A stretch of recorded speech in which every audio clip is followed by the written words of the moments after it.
If access is good, you can use an ordinary pair of pliers to undo a spring-type hose clip. But if access is restricted and you have to go in at an angle, ordinary pliers will just slip off.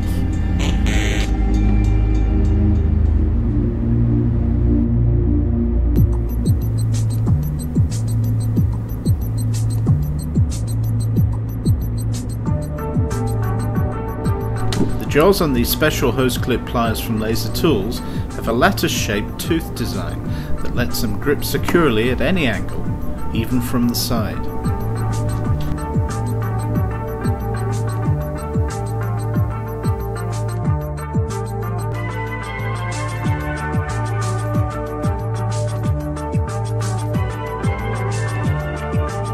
For larger hose clamps, we recommend the Laser Tools 5899 or 5900.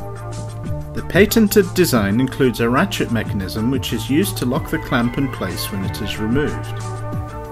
This protects the hose or induction pipe from being crushed by the clamp and makes it much easier to refit the clamp.